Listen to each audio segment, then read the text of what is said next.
C'est bon. Oui ou non? Non. Ça, les questions, elles sont...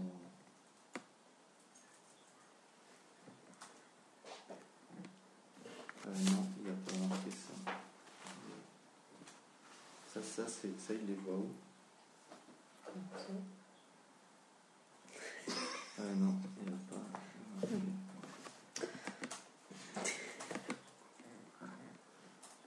Ouais. Ouais.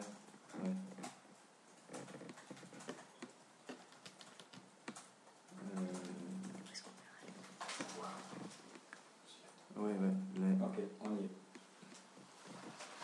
Non, il n'y a pas les questions. Qui peut nous envoyer les questions? Au pire, ils envoient au téléphone. Ok. Non, il n'y a rien marqué. Ils envoient au téléphone, mais qui envoient. Allez, on commence? Bonjour tout le monde, en Bonsoir. direct avec Pierre du 80 rue de la Roquette pour répondre à vos questions après ces longs mois de campagne où tout le monde est extrêmement épuisé, mais où il faut quand même qu'on continue à penser à l'avenir de Nouvelle-Donne. Donc nous sommes réunis, Pierre et moi, pour répondre aux questions des internautes.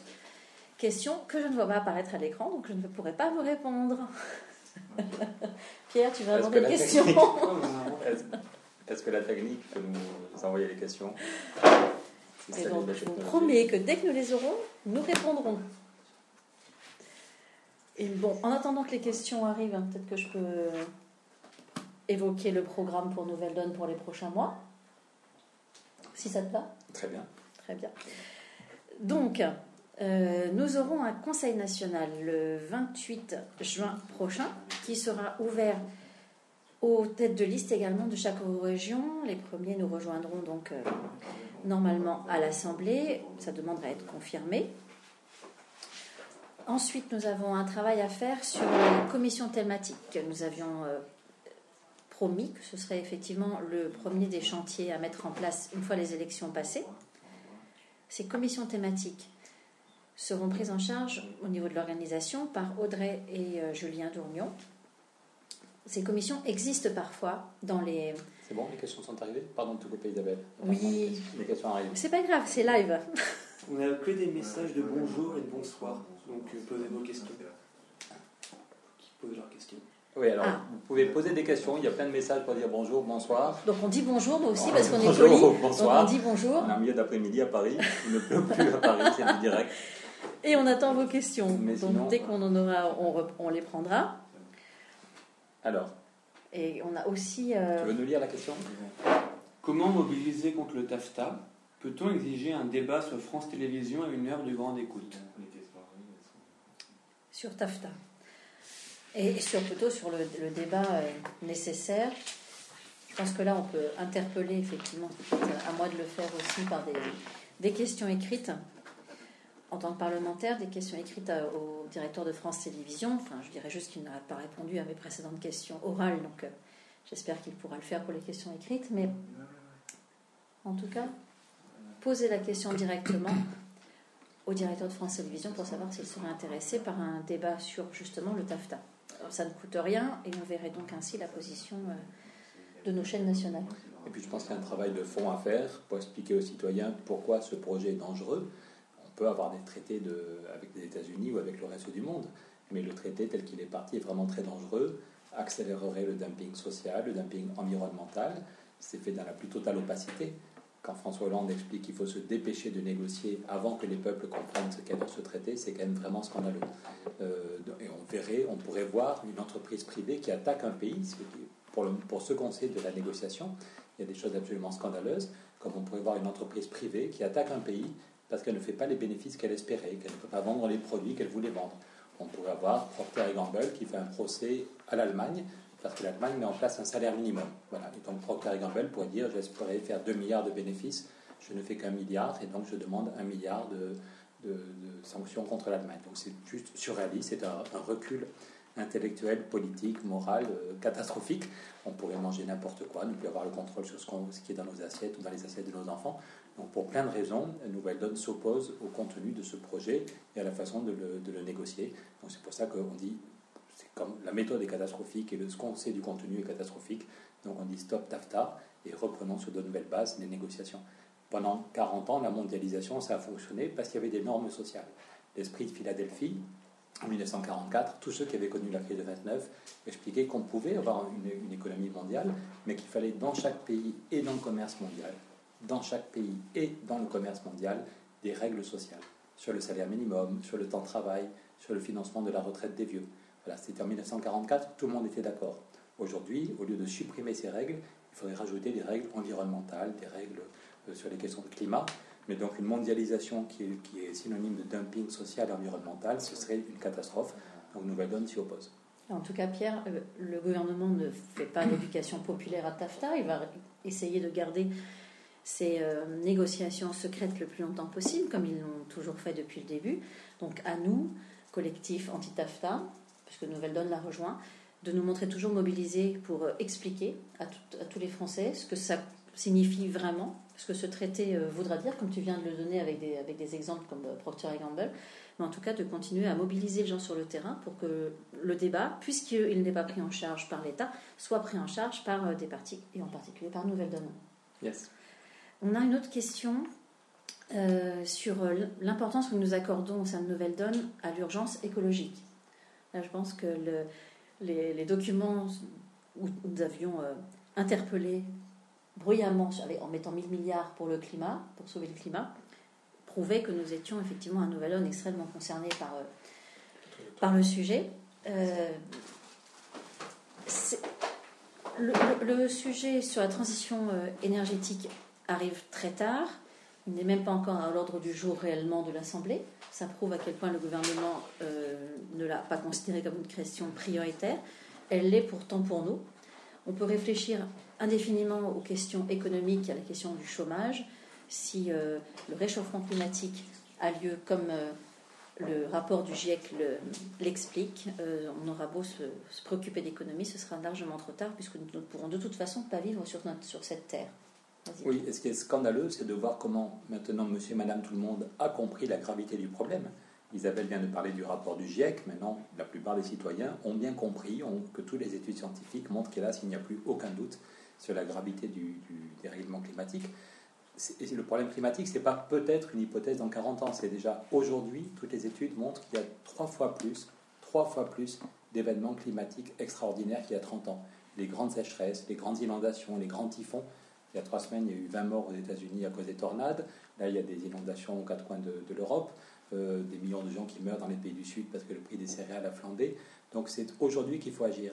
Et ce qui est scandaleux, c'est de voir comment les peuples ont évolué. Les peuples sont OK pour bouger, changer nos modes de vie, changer nos modes de transport, isoler nos bâtiments. Comment officiellement les politiques disent tous la maison brûle, la maison brûle. Quand Laurent Fabius était avec John Kerry il y a un mois, il a expliqué qu'on allait vers un chaos climatique. Et puis il a redit à l'Assemblée nationale qu'on allait vers un chaos climatique si on ne faisait rien. Dans tout et pour tout, l'Europe met 20 millions d'euros. 20 millions d'euros pour son plan de transition énergétique. C'est juste ridicule. Donc ce que dit Nouvelle Donne, c'est qu'il faut prendre le taureau par les cornes. Il n'est pas trop tard. Mais il faut agir avec force. Et ce qu'on dit, c'est que de même qu'on a mis 1000 milliards, je ne sais pas si vous voyez l'autocollant qu'on avait fait et qu'on va continuer à diffuser, on a mis 1000 milliards pour sauver les banques, et tout le monde a trouvé ça normal, on a sauvé les banques. Est-ce que ce n'est pas aussi important de sauver le climat ? Et donc Nouvelle Donne montre qu'on peut mettre 1000 milliards pour sauver le climat. On a rédigé un traité là-dessus et on va dans quelques semaines rencontrer des partenaires espagnols, allemands, italiens, belges, pour voir comment, même si les élections sont finies, Nouvelle Donne ne s'intéresse pas qu'aux élections. On veut voir comment, avec des associations, avec des ONG, avec des députés, avec des citoyens, on veut relancer cette idée, ne pas laisser tomber cette idée. Il faut mettre 1000 milliards pour sauver le climat. Et le gouvernement français a encore retardé d'une semaine, ce que dit Isabelle, le projet est encore retardé d'une semaine. Toutes les associations qui connaissent des morceaux du projet disent qu'il va être très décevant sur les problèmes d'efficacité énergétique, qu'il n'y aura aucune mesure obligatoire pour isoler les bâtiments, tandis que Nouvelle Donne montre qu'on peut rendre des mesures obligatoires parce qu'il y aura un financement à taux zéro. Si on met 1000 milliards pour sauver le climat au niveau européen, chaque année, la France aurait 20 milliards à taux zéro pour isoler les bâtiments. Et du coup, on peut rendre obligatoire ces travaux, de même qu'on ne peut pas vendre un appartement s'il y a des termites ou s'il y a de l'amiante. Il faut rendre les travaux d'isolation pour qu'ils soient aux normes correctes. Oui, Isabelle, c'était. Non, mais Pierre montre ses cours, mais moi je peux aussi montrer les cartes quiz. C'était la question justement numéro 5 que nous avions distribuée pendant la campagne des européennes, où on explique le nombre d'emplois qui peut être ainsi rempli en rénovation des habitations. en privilégiant effectivement une meilleure rénovation thermique des logements, de façon à ce que chaque foyer puisse économiser de l'argent à la fin du mois et relever ainsi le pouvoir d'achat. Oui, c'est pour ça que l'inaction des politiques est vraiment scandaleuse. Ce que montre Isabelle, c'est qu'on peut créer 200 000 emplois. C'est le CNRS qui le dit, c'est pas nous ou bien une association écolo, c'est le CNRS qui dit on pourrait créer 200 000 emplois si on prend au sérieux la question du climat et de l'énergie. C'est la Commission européenne qui dit on pourrait tous faire entre 800 € et 1 000 € d'économie tous les ans sur nos factures de chauffage. Donc on peut créer des emplois, on peut faire baisser nos factures individuellement, on peut sortir de notre dépendance à Poutine ou au gaz et au pétrole étranger, on peut sauver le climat ou limiter la casse. Donc il est urgent d'agir, l'inertie des politiques devient scandaleuse. Et donc Nouvelle Donne, avec des associations, avec d'autres partis politiques, prépare une action sur ce terrain. On a une autre question qui est sur le thème des alliances avec d'autres partis politiques. On nous demande quelle sera notre stratégie pour l'avenir, surtout si on fait une formidable percée, comme le demande le Hussard. Je commence, Pierre. Effectivement, on s'est tous posé la question. Nouvelle Donne est un parti avec un fonctionnement qui se veut totalement différent des partis traditionnels. On peut très bien avoir le hashtag vieille donne pour ces autres partis, surtout en fonction de leur fonctionnement démocratique. Et il n'est pas question que l'on puisse se noyer aujourd'hui dans une alliance avec des partis qui ne respecteraient pas cette nouvelle façon de faire la politique. Quand on dit politique autrement, on l'a appliquée. Je pense que tout le monde en a eu la preuve lors de la sélection des candidats pour les élections européennes. Donc, nous devons faire très attention, continuer à nous renforcer, à faire de nombreux adhérents, à travailler en interne pour développer nos positions, faire des propositions ou développer des lois d'initiative citoyenne, même si ce n'est pas encore possible de le faire aujourd'hui en France, mais tant pis, nous pouvons très bien les rédiger aussi nous-mêmes, faire porter nos idées par les élus que nous avons déjà au sein de Nouvelle Donne. Et puis, lorsque nous aurons fait ce travail de construction, regardez quelles sont les formations politiques qui ont envie de nous rejoindre ou qui ont envie de travailler à nos côtés, au sein d'un groupement certainement beaucoup plus large, de façon à peser réellement très très fort sur les prochaines élections et sur la politique générale de la France pour les prochaines années. Oui, ce que dit Isabelle est important. Nouvelle Donne veut d'abord se construire. On arrive là à 10 000 adhérents. On veut que chacun et chacune se sente à l'aise. Que ce soit un parti où chacun se sent à l'aise parce qu'il est respecté dans ses idées, qu'il a les moyens d'agir, que chacun peut se sentir acteur du changement, ambassadeur de nos idées. Donc c'est pour ça que nos journées d'été sont importantes, c'est pour ça que les projets de formation sont importants, c'est pour ça que améliorer la structure de notre parti, de nos jeunes partis en partant des idées des adhérents. On a innové pour désigner les candidats aux européennes et on va innover sur notre façon de structurer notre parti et de faire vivre la démocratie. Mais après ça, on ne prétend pas que Nouvelle Donne tout seul va sauver le monde. La caméra est là, il faut que je regarde où. Oui, en direct, voilà, parfait, il faut qu'on se décale, c'est la technique qui nous l'impose. Voilà, c'est bon là. Et donc, il y a plein d'appels au rassemblement qui fleurissent en ce moment, mais encore une fois, on est ouvert à toutes les formes de dialogue, à toutes les passerelles, mais les cartels de partis politiques à l'ancienne, c'est pas ça qui nous plaît. Pour être clair, quand Jean-Vincent Placé propose une alliance avec Bayrou, on n'est pas sûr que cette stratégie soit gagnante. Les alliances d'appareils, c'est pas notre truc. Je crois que d'après ces journées, c'est les adhérents de Nouvelle Donne qui décideront. Hein. C'est pas juste le bureau ou le conseil national. C'est à plusieurs milliers qu'on décidera. Mais a priori, quand on en parle avec des amis, les alliances d'appareils, les combinations, c'est pas notre truc. Et une alliance avec Bayrou, il y a des gens du Modem qui sont très bien. Et il y en a d'ailleurs qui nous rejoignent, qui veulent qu'on travaille ensemble. Mais dans le dernier livre de François Bayrou, la seule idée concrète, c'est qu'il faut avoir le courage de faire comme Schröder. Bayrou répète à 3 reprises qu'il faut avoir le courage de faire comme Schröder, les réformes Hartz IV. Je vous rappelle que Hartz IV, c'est moins 7% sur les salaires. Donc, une partie des écologistes nous disent qu'ils veulent travailler avec nous, mais quand Jean-Vincent Placé explique qu'il veut une alliance avec Bayrou, c'est quand même très très flou, pour être gentil. Voilà, donc nous, ce qu'on préfère, c'est travailler avec des citoyens. Voilà, dans les mois qui viennent, dans les semaines qui viennent, on va intensifier ce travail de coopération. On a une question sur la construction effectivement définitive du parti. Alors, j'aime peut-être pas forcément ce mot définitif parce que je pense que le Nouvelle Donne sera en évolution et en co-construction permanente. C'est ça un parti pour moi vivant, c'est qui arrive à se renouveler et à évoluer constamment sans rester figé dans ces structures. Donc, une question sur l'élection d'un bureau définitif et une question sur la démocratie interne. J'en reviens au calendrier que j'avais évoqué au tout début de cet entretien. Nous aurons des journées d'été que nous sommes en train d'organiser pour la fin du mois d'août, autour du 22, 23 et 24 août. Donc on vous fera évidemment savoir à quel endroit c'est, toute l'organisation. Il faut savoir que normalement un parti politique met 1 an pour organiser ce genre de journée d'été. Nous avons un challenge, nous ferons beaucoup mieux, nous ferons la même chose en 3 mois. C'est quand même l'occasion de remercier les permanents, les stagiaires, les bénévoles qui se crèvent. On a à peine fini la campagne des européennes quand on va organiser les journées d'été. Donc c'est quand même l'occasion de remercier tous ceux et celles qui bossent dans ce parti.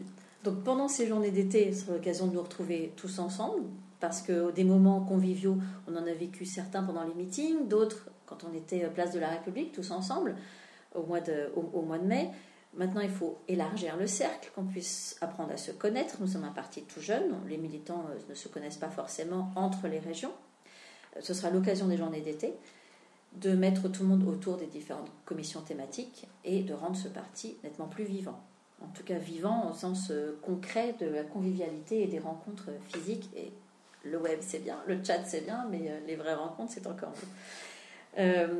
Et nous organiserons pour le mois de novembre environ, donc pour la fin de l'automne, une assemblée générale où nous rebattrons les cartes du bureau, qui était un bureau provisoire, légitime et provisoire, constitué depuis déjà plusieurs mois pour que ce parti avance, arrive à prendre des décisions et aille dans le bon sens, d'une manière tout à fait démocratique. Ce sera encore plus démocratique après l'Assemblée générale, puisque personnellement, je ne me représenterai pas pour être coprésidente. Il faut laisser la place. Et je suis personnellement assez défavorable au mélange entre responsabilité d'élus en externe et en interne d'un parti politique. Est-ce que tu veux ajouter quelque chose, oui, Pierre, par rapport à... Tu n'es plus coprésidente. J'apprends en direct que tu n'es plus coprésidente. Alors j'ai commencé à m'habituer. Oui, mais il ne faut pas s'habituer. J'ai dit que Nouvelle Donne est un parti en permanente évolution, donc, ne t'habitue pas. Blague à part, on voudrait effectivement avoir un fonctionnement beaucoup plus démocratique. On se dit que pour faire bouger le pays, avoir 10 000 adhérents, déjà 5 000 ça serait super, mais 10 000, 15 000, et ça c'est une force très importante pour faire bouger le pays, mais ça suppose que chaque adhérent se sente vraiment écouté, vraiment à l'aise, vraiment ayant tous les outils pour parler de nos idées autour de lui. Donc pour nous c'est une conviction, c'est pas juste un affichage qu'il faut être démocratique, c'est une des conditions de la victoire. C'est-à-dire que si on veut faire bouger les choses avant que le système s'effondre, si on croit ce qu'on dit sur la gravité du problème climatique, et parfois ça m'empêche de dormir, cette nuit un de mes fistons m'a réveillé, j'avais du mal à me rendormir quand je pense vraiment qu'on est en train de foutre en l'air le climat, quand je pense vraiment qu'il y a 5 millions de chômeurs et des millions de pauvres. Je crois qu'on partage tous à Nouvelle Donne cette envie de faire bouger les choses pour de vrai, et pas dans 20 ans et pas dans 30 ans. Et donc si on pense qu'on veut faire bouger les choses, qu'on veut changer de modèle très vite, on est convaincu que c'est bien d'être à la télé, quand Isabelle ou moi ou Bruno ou l'autre Isabelle on passe à la télé, c'est bien. Mais ce n'est pas comme ça qu'on peut convaincre des millions de gens.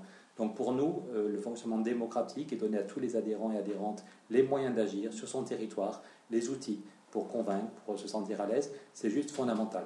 On est convaincu pour de vrai que ce n'est pas 4 ou 5 personnes à la télévision qui vont faire bouger le pays, même si la télévision peut être importante. Donc le fonctionnement démocratique, on a prouvé, beaucoup de gens pensaient que ça ne marcherait pas, notre façon de désigner les candidats pour les européennes, et du coup, on a des candidatures tout à fait nouvelles et tout à fait punchy qui sont sorties. Quand Isabelle est la première députée qui agit de façon totalement transparente, tous les députés, chaque année, ont 130 000 € à la louche pour leur réserve parlementaire. Il n'y a qu'une députée qui dit « c'est pas moi qui vais décider, c'est pas 3 copains qui vont décider, je tire au sort dans mon département des citoyens qui veulent gérer pendant 1 an la réserve parlementaire ». Donc il y en a qui parlent de démocratie, et nous, depuis 6 mois, on essaie de faire la preuve. Pas qu'on est géniaux, on fera peut-être des conneries. Mais si, hein. Toi, oui. Isabelle est géniale, mais les autres, on est moyens. Mais on aimerait se donner des règles. On a une éthique personnelle. Si on est engagé à Nouvelle Donne, c'est souvent qu'on a une éthique personnelle un peu forte. Mais on voudrait aussi des règles collectives qui nous assurent d'avoir ce fonctionnement démocratique. Donc, dans les mois qui viennent, on ne va pas seulement se regarder le nombril, les questions de lutte contre le chômage, on va continuer à montrer qu'il y a des solutions contre le chômage. Le débat sur le budget, on va montrer qu'on peut éviter l'austérité, qu'il n'y a aucune raison de couper dans les retraites ou de couper dans le budget du CNRS ou dans le budget des collectivités. Donc Nouvelle Donne ne va pas se regarder que le nombril, on va continuer à être actif avec d'autres citoyens pour lutter contre l'austérité, lutter contre le désespoir, agir sur les questions de climat, sur les questions de chômage. Mais on voudrait prendre plusieurs mois, très sereinement, en donnant la parole aux adhérents pour voir quelles sont les expériences, quelles sont les idées nouvelles qu'ils ont, quels sont les trucs dont ils ont souffert dans tel ou tel parti, dans tel ou tel syndicat, et comment on prend 3 mois, 6 mois pour construire un nouveau parti qui va être vraiment démocratique. On a une assemblée générale, on dira quels sont les responsables à chaque niveau, et si dans un an il faut encore l'améliorer, on l'améliorera encore. Voilà le planning, et donc les journées d'été sont importantes. D'ici là, tous les groupes locaux peuvent commencer à travailler dessus. Travail collectif aux journées d'été, puis sans doute un week-end collectif encore 2 mois plus tard, et puis tous les adhérents et adhérentes seront amenés à voter sur un ou plusieurs scénarios de fonctionnement démocratique. Très bien, Pierre. On a une autre question très pratico-pratique, c'est-à-dire à quel âge peut-on adhérer à Nouvelle Donne ? De mon point de vue, à ce que j'en sais, à 44 ans, mon cher Pierre, je pense que c'est 18 ans. Mais je sais que nous avons aussi des gens qui sont des jeunes de 16-17 ans qui auraient envie de nous rejoindre. Mais malheureusement, d'un point de vue légal, je pense qu'on ne peut pas les faire adhérer, ils ne peuvent pas recevoir de documents fiscaux, par exemple, pour se faire pour la déduction fiscale, mais ils peuvent quand même participer à nos travaux et nous écouter, faire des propositions, venir à nos meetings, participer aux commissions thématiques. Au contraire, parce que quand on parle des jeunes, j'aimerais bien qu'on parle des vrais jeunes, quoi. Pas une moyenne de 50 ans qui parle des préoccupations de ceux qui en ont 18. Vous pouvez rejoindre Nouvelle Donne Campus. Ouais, ça, c'était sûr. Il y a des groupes campus. Donc oui, il y a des groupes campus. C'est un message subliminal qui n'est pas subliminal. Vous pouvez rejoindre Nouvelle Donne Campus. Donc les groupes campus, c'est dans les lycées, dans les centres de formation, dans les universités, tous ceux et celles qui se retrouvent dans les idées de Nouvelle Donne, qui veulent mieux les connaître et les faire passer aux copains. Parce qu'on se dit que la jeunesse d'un pays fait souvent bouger le pays. Dans l'histoire, c'est rarement les plus vieux, même si on est content d'avoir des vieux avec nous, et c'est souvent les jeunes qui vont bouger un pays. Et puis là, les jeunes sont directement concernés. Tout le monde leur dit qu'ils vont avoir une vie de merde, génération sacrifiée, chômage, précarité, problèmes climatiques, pas de retraite, pas de service public. Donc c'est vrai que si on ne fait pas bouger les choses, ceux qui ont entre 20 ans et 30 ans aujourd'hui vont bien morfler. Donc ils ont du temps libre, ils ont un cerveau qui fonctionne bien. Donc c'est vrai qu'on compte pas mal sur les jeunes. Et d'ailleurs, les jeunes de campus veulent faire une tournée des plages cet été et ils feront bientôt appel au fonds. Donc ils sont en train de réfléchir à comment financer. Comment financer les paréos. Les paréos, les soirées, voilà. Et donc, il y a une tournée des plages qui se prépare. Donc, tous ceux qui veulent rejoindre les groupes campus, vous êtes les bienvenus. Je ne sais pas quand est-ce que commence cette tournée des plages, vers le 10 juillet, on ne sait pas. Voilà. On ne sait pas non plus les jeunes qui sont là, les groupes campus ne sont pas tous au courant, mais vous aurez bientôt les infos sur votre site préféré. On a une autre question par rapport à des personnes qui militent depuis très peu de temps et qui veulent faire partager, qui veulent ouvrir en fait les propositions de Nouvelle Donne à d'autres pays européens et qui nous suggèrent, et je pense que c'est une très très bonne suggestion, de traduire dans d'autres langues, les langues parlées au Parlement européen en tout cas, on peut commencer par celle-ci, les propositions de Nouvelle Donne.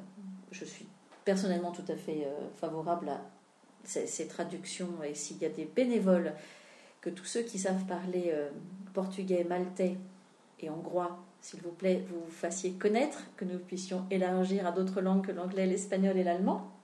Parce que personnellement, je ne pratique pas l'allemand. Mais en tout cas, je pense que cet internaute a une excellente idée pour faire, en tout cas, propager, faire voyager nos idées. On sait aujourd'hui qu'en Espagne, nous sommes relayés par le parti X. Et aussi avec Podemos. Voilà. Les deux. Qu'en Belgique, Nouvelle Donne est également très présent, à Berlin. Mais en Grèce. En Grèce. Allez, n'ayons pas peur. Il nous reste encore le Portugal, l'Italie, les Pays-Bas, l'Angleterre, et puis nous irons voyager, et puis nous formerons des adhérents là-bas. Ensuite, face aux géants existants, comment mettre en place nos bonnes idées, banques, groupes, le pot de fer contre le pot de terre. Bref, comment faire pour lutter contre les banques ? Comme nous avions fait notre opération contre HSBC avant le 25 mai, qui est une opération réussie tout à fait, et qui est passée très bien au niveau médiatique.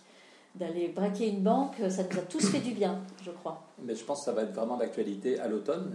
Là, demain, le gouvernement doit sortir son budget rectificatif. Et puis à l'automne, ça va être un des grands débats. Est-ce qu'il faut vraiment faire 50 milliards de coupes ? Est-ce qu'il faut bloquer les retraites, c'est-à-dire baisser les retraites pour des millions de gens ? Est-ce qu'il faut dire qu'il n'y a plus d'argent pour le CNRS? Est-ce qu'il n'y a plus d'argent pour les universités? Ou est-ce qu'il y a une alternative? Et je crois que Nouvelle Donne est le seul parti politique qui dit on peut maîtriser les déficits sans austérité. Il y a des partis qui acceptent l'austérité, voilà, c'est comme ça, mon pauvre monsieur, tous les pays le font, donc il faut faire l'austérité. Il y a d'autres partis qui disent les déficits, on s'en fout, on laisse filer les déficits. Et je pense qu'on est les seuls à dire on peut maîtriser la dette, on peut maîtriser les déficits sans austérité. Par exemple, en luttant contre les paradis fiscaux. Ce que vient de dire Isabelle est fondamental.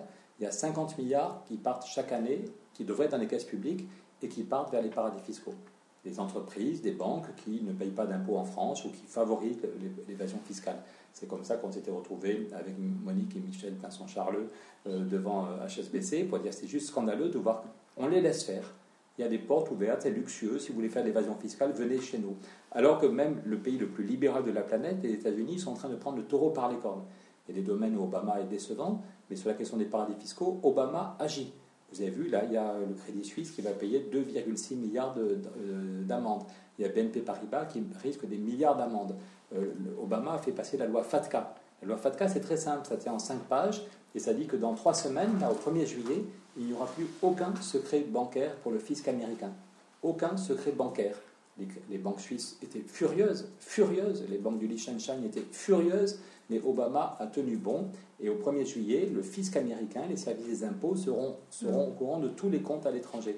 Si Obama l'a fait, pourquoi est-ce que François Hollande ne le fait pas? Comment se fait-il que Michel Sapin défend BNP Paribas contre les services du fisc ou plus globalement contre le gouvernement américain? C'est le monde à l'envers. C'est un ministre qu'on croyait socialiste qui défend une banque accusée d'avoir triché au lieu de dire nous aussi en France, on va dire aux banques qu'elles arrêtent leurs blagues. Et donc on préfère bloquer les retraites ou bloquer le financement du CNRS plutôt que de lutter contre les paradis fiscaux. C'est une des pistes. Et donc Nouvelle Donne propose de faire une loi FATCA comme aux États-Unis, mais aussi de boycotter, de dire qu'on modifie le code des marchés publics. Il ne devrait plus y avoir aucune commande publique pour les entreprises qui ne payent pas d'impôts normalement en France. On pourrait aussi financer la vieille dette publique à 1%. Pardon si je suis trop long, mais c'est pour montrer. Non, mais c'est le débat de demain. Là, ce soir, j'aurais dû être sur Europe 1 si je n'étais pas venu maintenant pour répondre à ces questions.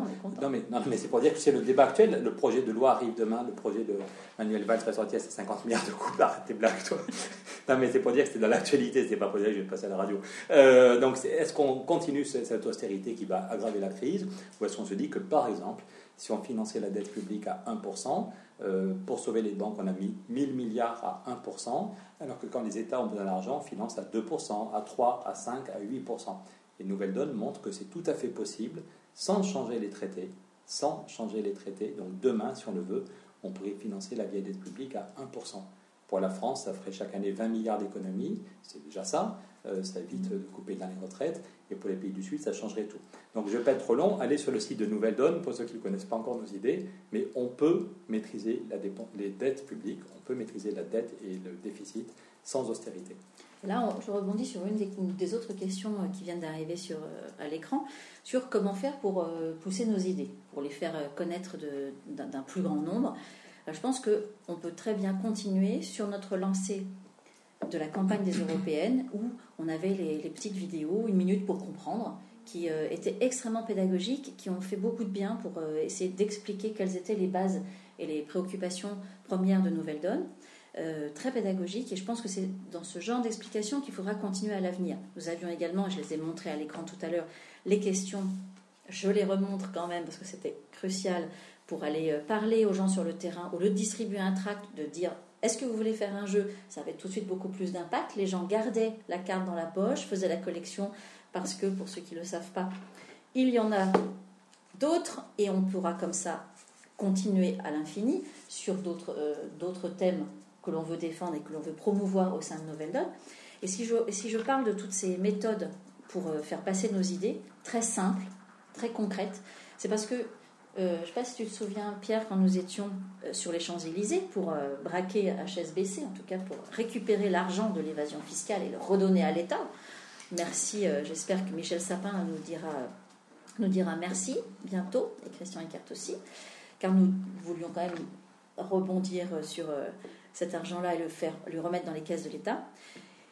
Nous avions eu affaire à un vigile d'HSBC qui nous avait dit, et là c'est du concret, qui nous avait dit mais vous n'êtes pas crédible, vous, à Nouvelle Donne, vous avez au sein de votre parti quelqu'un qui gagne 50 000 euros par mois. Et c'est là où nous avons une lourde tâche d'expliquer ce qui se passe réellement. C'est-à-dire que nous ne sommes pas contre les gens qui gagnent de l'argent. Nous sommes contre ceux qui ne payent pas leur part d'impôts. La fiscalité, ça a un sens. L'assiette fiscale, ça a un sens. L'impôt, en France, ça sert à financer les hôpitaux, les écoles, ça sert à financer tous nos services publics.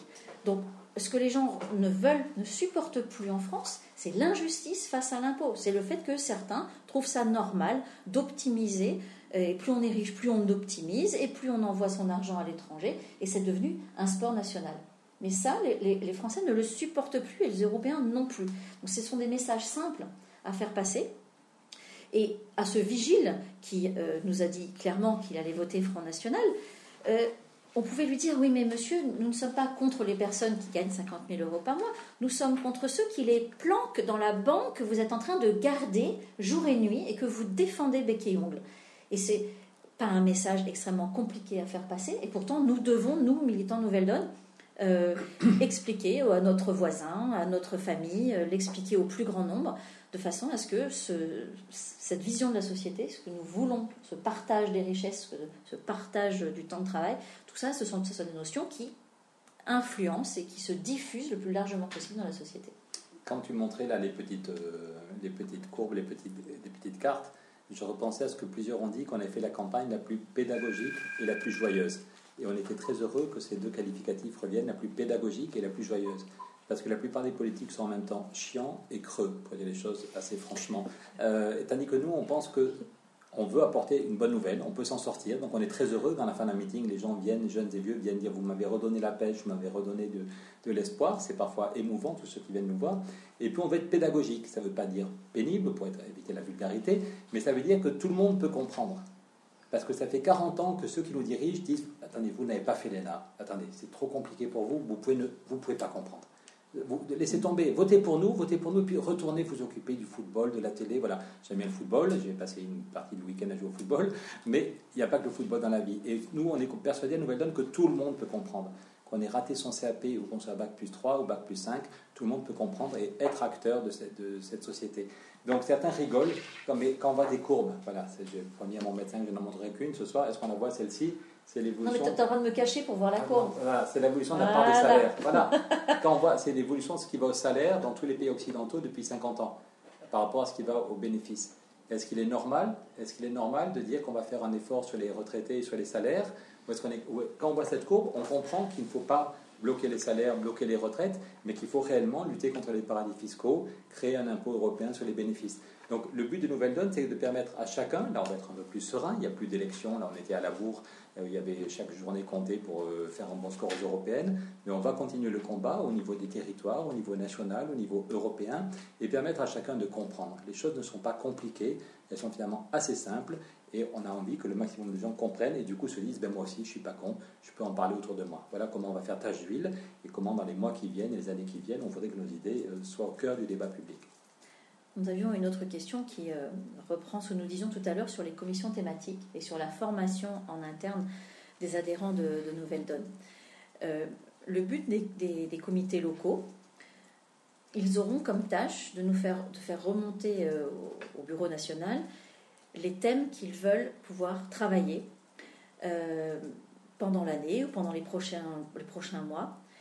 Et ça, vous pouvez très bien l'organiser au sein des réunions qui ont lieu en ce moment. Je sais qu'il y a des comités locaux qui ont fait des bilans de leurs campagnes européennes et qui sont aujourd'hui en train de prévoir une autre réunion pour l'accueil des nouveaux adhérents.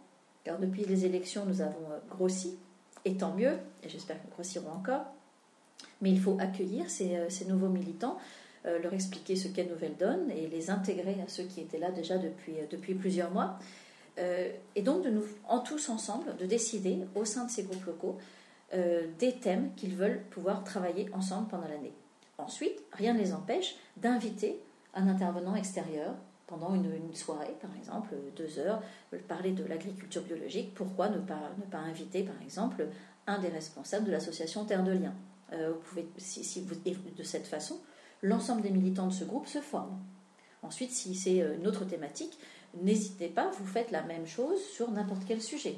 Invitez, tiens, justement, on parlait d'évasion fiscale et d'optimisation fiscale, invitez un banquier repenti. Ça existe, je vous promets, et c'est pas triste. Et en tout cas, c'est de cette façon que les militants de Nouvelle Donne auront toujours leur mot à dire et pourront travailler par le biais d'une plateforme qui les mettront tous en relation au sein de ces commissions thématiques à travers toute la France. Ces commissions existent déjà sur certaines régions, comme à Paris. À Strasbourg.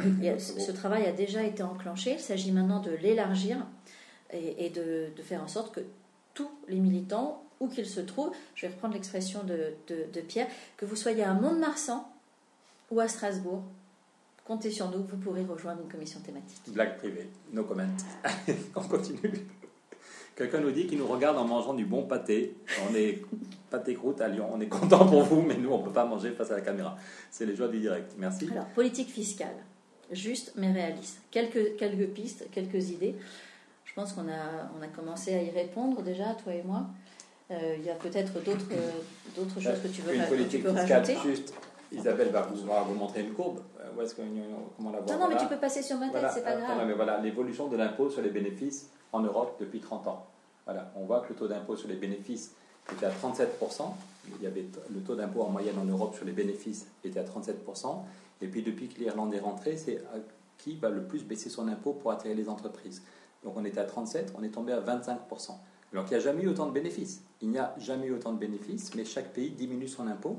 Emmanuel Valls a encore dit il y a 2 mois qu'il fallait encore baisser l'impôt pour faire comme les autres. C'est juste suicidaire. Aujourd'hui, le taux d'impôt sur les bénéfices aux États-Unis est à 40%. Donc c'est quand même le monde à l'envers de se dire qu'en Europe, le taux d'impôt sur les bénéfices n'est plus qu'à 25 en moyenne et on veut encore le diminuer, alors qu'aux États-Unis, un pays libéral, l'impôt sur les bénéfices est à 40%. Et pourquoi est-ce que l'impôt sur les bénéfices est à 40% aux États-Unis? C'est parce que quand Roosevelt est arrivé au pouvoir en 1933, il connaissait le même dumping. Le Texas baissait son impôt, puis la Floride baissait son impôt, puis l'Arkansas baissait son impôt. Et les entreprises faisaient du tourisme fiscal, étaient très contentes. Et les caisses se vidaient au fur et à mesure. Et Roosevelt arrive et il dit « Mes amis », toutes les semaines, il parlait à la radio, comme à des amis, il prenait les gens pas pour des couillons, mais comme des amis, des citoyens adultes. « Mes amis, je vais vous expliquer pourquoi les caisses sont vides. Et voilà l'impôt fédéral que cette semaine, pas dans 1 an, cette semaine, je vais demander au Congrès de créer un impôt fédéral et on prendra 40%, qu'on soit au Texas ou en Floride, on prendra 40% des bénéfices. » Les actionnaires ont gueulé, ça a été 1 mois ils ont gueulé comme des putois, imaginez, ils préfèrent un impôt à 0 plutôt qu'à 40%, mais Roosevelt a tenu bon, les citoyens ont tenu bon, et il y a eu un impôt à 40%. Et c'est comme ça qu'aujourd'hui, aux États-Unis d'Amérique, un pays libéral, l'impôt sur les bénéfices est à 40, alors qu'il n'est plus qu'à 25 en Europe. Donc une des premières réformes fiscales à faire, et Thomas Piketty a repris l'idée dans son dernier article dans Le Monde, et on en est très heureux, c'est de lutter contre le dumping fiscal et de créer un impôt européen sur les bénéfices. Au lieu d'augmenter la TVA sur monsieur et madame tout le monde, au lieu de bloquer les retraites, dire qu'il y aura un impôt européen sur les bénéfices qui pourrait être de l'ordre de 15%. En gros, c'est le recul qu'on a subi depuis 30 ans, l'impôt 15%. Et du coup, le budget européen, la politique agricole, les fonds structurels, enfin tout ce qui est au niveau européen, serait financé par des ressources propres. Alors qu'aujourd'hui, il n'y a pas de ressources pour l'Europe. C'est la France, l'Allemagne, la Pologne qui envoient chaque année 1% de leur PIB. Évidemment, on a des retours, mais la France envoie chaque année 21 milliards à Bruxelles. Tandis que si le budget européen était financé par un impôt européen sur les bénéfices, la France garderait chaque année 21 milliards. Ça permettrait une vraie réforme fiscale en France, où ça permettrait de maîtriser les déficits sans austérité. Donc voilà, un autre moyen, c'est aussi lutter contre les paradis fiscaux, faire payer l'impôt. La première réforme fiscale, c'est de faire payer l'impôt à ceux qui le doivent, au lieu d'augmenter l'impôt sur monsieur et madame tout le monde, d'augmenter la TVA sur des millions de gens. Donc voilà des pistes, c'est plus que des pistes, c'est des solutions concrètes. Et encore une fois, ce qui est scandaleux, c'est qu'avant de créer Nouvelle Donne, on avait créé le collectif Roosevelt, avec Stéphane Hessel et d'autres. Au titre du collectif Roosevelt, on est allé 15 fois à l'Élysée, 15 fois à Matignon. Cette courbe, je l'ai montrée 2 fois au conseil du président de la République dès le mois de juin 2012. Ils nous ont tous dit que c'était d'accord, que c'était une évidence et qu'il fallait lancer le chantier d'un impôt européen sur les bénéfices. Donc c'est énervant, pour être poli, de voir qu'en juin 2012, toute l'équipe de Matignon et de l'Élysée était d'accord pour dire oui, il faut lancer l'idée d'un impôt européen sur les bénéfices. Peut-être qu'il faudra 1 an, Mais dans un an, ce sera fait et la France aura gagné 21 milliards chaque année. Et 2 ans plus tard, on n'a juste pas mis l'idée sur la table. C'est pas qu'on a échoué, c'est pas qu'il y a eu des blocages. On n'a juste même pas mis l'idée sur la table de négociation. Et du coup, on préfère faire comme d'habitude. On va bloquer les retraites, on bloque les financements de l'université et on aggrave l'austérité. Donc voilà pourquoi on a créé Nouvelle Donne, c'est qu'on en a marre de cette paresse, de ce je m'en foutisme. Il est temps que les citoyens se rassemblent pour reprendre la main et imposer ces idées au niveau européen. Alors nous avons quelques questions beaucoup plus politiciennes, en tout cas, qui viennent d'arriver. La première, c'est ce que nous pensons, ou ce que nous avons prévu pour les prochaines sénatoriales.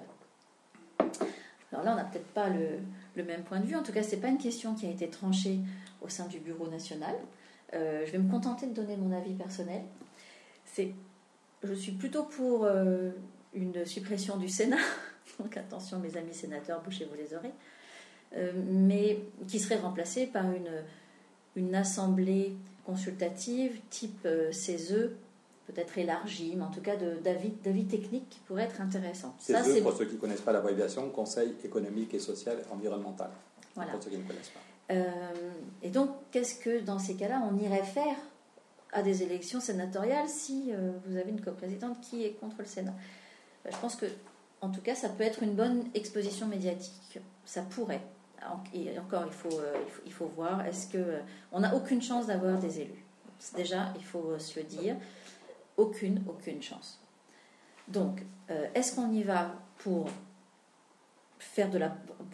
avoir nos affiches, que l'on puisse quand même parler un peu de Nouvelle Donne, ou est-ce qu'on économise nos forces et on se concentre sur des législatives partielles, par exemple, s'il y en a, sur la construction en interne de notre parti, et sur des propositions que l'on peut essayer de faire passer avec d'autres à l'Assemblée nationale. Voilà, c'est un débat ouvert. N'hésitez pas à nous envoyer vos propositions. N'hésitez pas non plus à en discuter au sein des comités locaux. Ça, c'est intéressant d'avoir une position. En tout cas, vous avez la mienne. Maintenant, Pierre, peut-être que tu as d'autres idées. Je regrette que je ne veuille plus rester coprésidente, parce que je trouve qu'on montre qu'on fait de la politique autrement. Voilà, le débat n'est pas encore tranché. Dans n'importe quel parti politique, on aurait commencé par un gros kilo de langue de bois. C'est-à-dire que tu as dit ce que tu pensais, les arguments pour et les arguments contre. Moi, je n'en sais rien, je n'y ai pas du tout réfléchi pour le moment. Donc, c'est ce que tu as dit, c'est un conseil national. On essaie d'être un mouvement démocratique. Donc, ce n'est pas nous deux ou les gens du bureau qui allons décider. Il y aura les groupes locaux doivent commencer à y réfléchir, surtout là où il y a des élections sénatoriales, ils sont les plus concernés, ils ont peut-être plus réfléchi que nous. À Paris, il n'y a pas d'élection sénatoriale. Dans le Calvados, il y en a. Si, il y en a. Oui, donc tu as plus réfléchi que moi, sans doute. Et puis, donc, il y aura un conseil national qui va y réfléchir, et sans doute les journées d'été, on va conclure aux journées d'été. Mais moi, pour le moment, je n'ai aucune idée là-dessus. Une autre question politique, on nous dit, vous êtes un sous-marin du PS. Alors, cher ancien conseiller régional le PS nous tape beaucoup dessus. Je trouve que si on est un parler. sous-marin, ils font très très bien semblant quand ils nous tapent dessus. Quand même les articles les plus voyous, par exemple l'article dans Le Monde de Bastien Bonnefou qui était commandé par Solferino et rédigé à Solferino. J'espère que Bastien Bonnefou n'est pas là devant, sinon s'il me fait un procès, ce sera l'occasion de dire tout le bien que je pense d'autres journalistes de son quotidien. Mais son article était honteux. Donc je trouve que le PS nous tape beaucoup dessus, donc sans doute on n'est pas un sous-marin. Je crois qu'on les énerve pas mal, parce qu'on ringardise. C'était pas le but. Hein. On a tout fait pour les faire bouger. Enfin, ceux d'entre nous qui étions au PS, avec Stéphane Hessel et d'autres, on était 10 000 à soutenir la motion 4, qui portait une partie des idées que porte aujourd'hui Nouvelle Donne. On est allé 15 fois avec Michel Rocard, avec Bruno Gassio, avec d'autres, ou tout seul. On est allé 15 fois à l'Élysée, 15 fois à Matignon. On a tout fait pour les faire bouger. Parce que notre but n'est pas de créer un parti politique, notre but est de faire bouger le pays pour sortir du chômage, pour sauver le climat, pour changer la démocratie, pour permettre à tout le monde de vivre bien. Et le PS n'a rien voulu entendre. Voilà.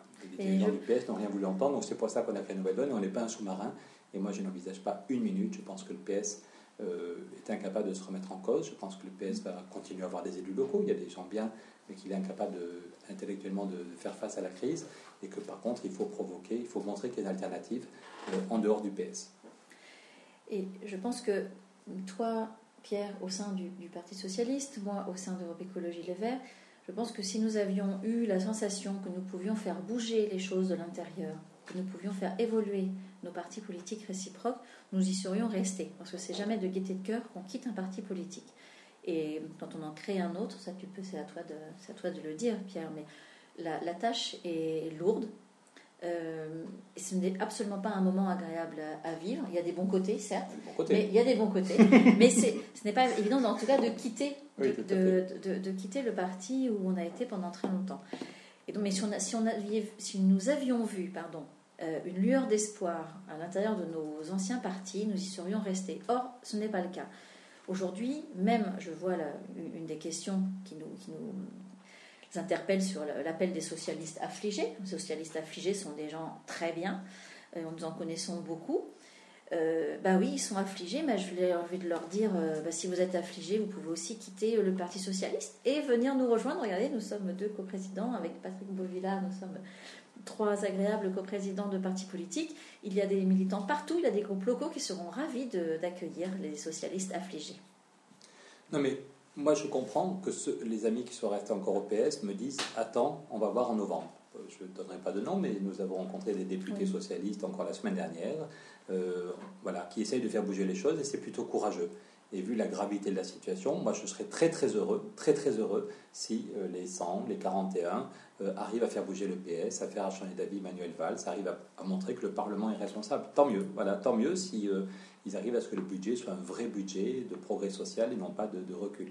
Mais hélas, en petit comité, eux-mêmes disent que ça va très très très lentement, qu'ils ont peur que la plupart des députés finalement finissent par s'écraser, parce qu'il y a une grosse pression, parce qu'il y a une vieille habitude qu'on s'écrase devant l'Élysée ou devant Matignon. Donc je crains que ça ne bouge pas, et c'est pour ça que certains députés, citoyens, élus locaux nous disent que si ça n'a pas bougé dans quelque temps, ils comprendront que le PS est mort intellectuellement, et qu'il faut construire à l'extérieur avec d'autres. Voilà. Donc moi je respecte, après ça sur le fond, je trouve que ce qu'écrivent les socialistes affligés est juste sur les objectifs, et juste pour dénoncer les dégâts d'austérité, mais est un peu vieille donne, même parfois le disent en souriant, mais c'est pas très drôle, parce que ça concerne la vie de millions de gens. Non, ça ne suffit pas de faire du déficit, ça ne suffit pas c'est bien d'améliorer le pouvoir d'achat, c'est très bien, je préfère qu'on améliore le pouvoir d'achat plutôt que de couper dans les retraites, évidemment, c'est tout à fait juste, mais on voit bien que quand il y a 5 millions de chômeurs et 10 millions de pauvres, ça ne suffit pas. Voilà. Donc un peu de courage, les amis, allez plus loin dans vos idées, Vous avez déjà eu du courage depuis 2 mois de ne pas voter ces 50 milliards, de dire qu'il y avait un gros problème, donc c'est déjà plutôt courageux. Vous aviez l'habitude de vous écraser, les députés dans ce pays avaient l'habitude de s'écraser, donc c'est plutôt courageux, mais allez jusqu'au bout de ce courage, casser les vieux dogmes. Non, la croissance ne reviendra pas. Il vaut mieux sauver le pouvoir d'achat, mais le pouvoir d'achat ne suffira pas pour sortir du chômage, et ne suffit pas pour faire un projet de société, ne suffit pas pour sauver le climat.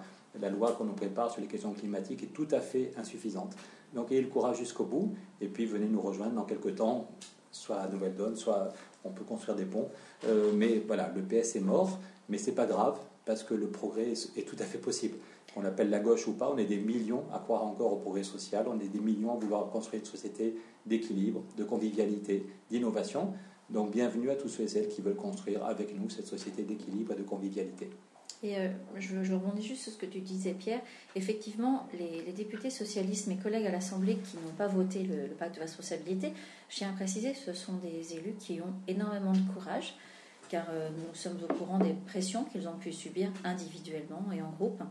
Et ceux qui se sont abstenus, vraiment, chapeau, parce que ça correspond à peu de choses près à mon vote contre, vu côté socialiste. Et ensuite, tu as parlé d'urgence. Mais effectivement, moi, quand j'entendais depuis 1 an, patience Isabelle, ne t'inquiète pas, nous allons changer de politique bientôt, nous allons faire une vraie politique de gauche, ça arrive, sois patiente. Je pense que ces personnes-là n'ont pas conscience des urgences de notre pays. Et c'est ça qui est le plus triste, je pense, c'est que il y a une urgence climatique, mais il y a également une urgence économique, sociale. On ne peut juste pas fermer les yeux, constater que ça va de plus en plus mal, constater qu'il y a de plus en plus de chômeurs et passer son temps à répéter à la population « Ne vous inquiétez pas, dans 1 an, dans 2 ans, ça ira mieux ». On m'avait fait des promesses sur le taux de TVA, par exemple, qu'on appliquerait en 2015, même si donc il fallait un peu serrer les dents pour 2014, mais que pas de problème Isabelle, en 2015 on pourrait revenir à un certain taux de TVA réduit.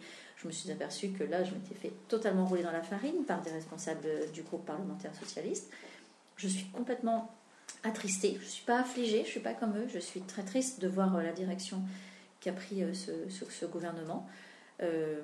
Et au lieu de me résigner et de faire comme eux, c'est-à-dire de patienter encore 3 ans, j'ai choisi tout simplement de rejoindre Pierre au sein de Nouvelle Donne, comme de très très très nombreux militants, tout simplement parce que quand on a ouvert les yeux une fois et qu'on s'est rendu compte de l'urgence, on ne peut pas simplement les refermer et faire comme si de rien n'était. Donc voilà pourquoi je pense que malheureusement pour nos collègues socialistes, il va falloir à un moment donné agir. Alors, je corrige Isabelle sur un point, c'est pas rejoindre Pierre. Je déteste qu'on... Oui, non mais sans rire, je trouve ça pénible. Nouvelle Donne, on est 10 000, on est 40 fondateurs, et donc Pierre est un des 40 fondateurs et un des 10 000 qui se mouille la chemise en ce moment. Et par contre, donc là je te corrige, par contre là où j'insiste, c'est sur la gravité de la situation. Le mois dernier, il y a eu 30 000 chômeurs de plus, 30 000 chômeurs, et 80 000 personnes qui ne sont plus comptées comme chômeurs parce qu'elles sont tombées un cran plus bas. Donc en un mois, il y a eu 110 000 personnes qui ont morflé, 110 000 hommes, femmes, jeunes, vieux, 110 000 familles qui sont tombées au chômage ou dans la pauvreté. Donc effectivement, le discours de Michel Sapin, de Rebsamen sur « vous inquiétez pas, la dérivée de la courbe de l'inflexion va bientôt ça », non, c'est juste insupportable. C'est insupportable et je pense que c'est donner l'impression qu'on prend les gens pour des couillons, pour des imbéciles. Donc il faudrait mieux se taire plutôt que de continuer les discours sur « ça va mieux ». Il faudrait prendre une semaine où ils se taisent et où ils réfléchissent à une autre politique. Ça devient totalement scandaleux. Et ce n'est pas la peine qu'ils versent des larmes de crocodile au soir de l'élection sur le vote du Front National ou sur l'abstention s'ils continuent à mettre en place des politiques aussi nulles sur le fond et à nous parler comme à des imbéciles. Voilà. Donc je pense qu'il y a une humiliation. Le système économique est humiliant. Quand n'importe qui a fait son boulot pendant 20 ans peut être jeté d'une entreprise en une semaine, c'est humiliant que des hommes et des femmes adultes soient traités comme ça par le système économique. Mais si en plus le système politique, et quand la gauche est au pouvoir, nous traite aussi de façon humiliante, il ne faut pas s'étonner si les gens sont en colère et trouvent un bulletin pour dire merde au système. Ça ne justifie rien, mais on comprend que la colère monte. Donc c'est pour ça que je le redis publiquement, s'il y a des gens des renseignements généraux qui font un bilan de cette discussion pour les ministres, arrêtez. Arrêtez, il faut mieux ne rien dire plutôt que de mentir aux gens. Prenez un moment pour réfléchir, vous avez une lourde responsabilité. Voilà, on arrête les blagues, ça n'est plus drôle du tout, vous nous avez mis dans le mur, socialement et politiquement, donc arrêtez. On a d'autres questions plus techniques, on va dire, sur ce que nous pensons en Nouvelle Donne du revenu de base. On ne pense pas. Jusqu'à maintenant, on a fait semblant, mais on ne pense pas. Attention, Pierre, les gens pourraient nous croire. Donc, notre avis sur le revenu de base, tout simplement, nous soutenons cette initiative. Reste à savoir maintenant concrètement comment elle pourrait être mise en place, quelle allocation pourrait être regroupée et être remplacée par ce revenu, à partir de quel âge, est-ce que c'est 18 ans, est-ce que c'est toute la population.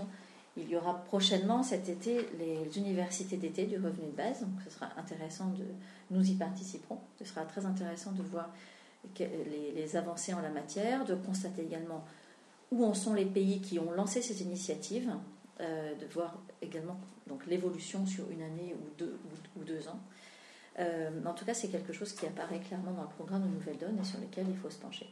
Et c'est pour ça qu'on propose, à côté de l'euro, d'avoir une monnaie complémentaire qu'on appellerait l'euro-franc, sauf si quelqu'un trouve un meilleur nom, et qui permettrait que tous les citoyens adultes de ce pays aient 150 euros-francs tous les mois. C'est une façon d'amorcer la pompe, de dire que l'économie continue, on veut la domestiquer, on veut remettre la finance à sa place, on veut dompter le système économique, mais on a droit aussi, vu notre dignité, pour des raisons de fond, philosophiques, anthropologiques, vu la dignité que chacun et chacune de nous porte en lui et en elle, et puis vu aussi le recul, quand j'ai montré tout à l'heure que ce qui va au salaire, la première chose que j'ai montré, c'est que ce qui va au salaire a baissé de 10% dans le PIB, donc ça veut dire qu'on devrait tous, en gros, de façon schématique, on devrait tous avoir 10% de plus de revenus.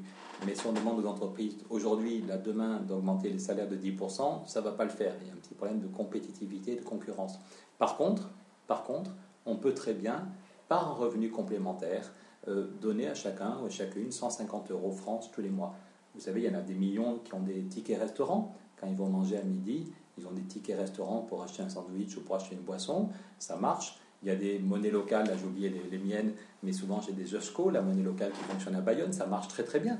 Ils peuvent payer certains trucs en euros, la monnaie normale, la monnaie européenne, mais ils peuvent aussi payer des choses avec les tickets restaurants ou avec la monnaie le SCHO, eh bien nous on voudrait qu'au niveau de tout le pays, de la France, ce ne soit pas juste des monnaies locales à Bayonne, même si elle est super, à Nantes, à Toulouse ou ailleurs, mais qu'il y ait une monnaie nationale, en plus de la monnaie européenne, qui permette de donner à chacun et chacune ce revenu complémentaire.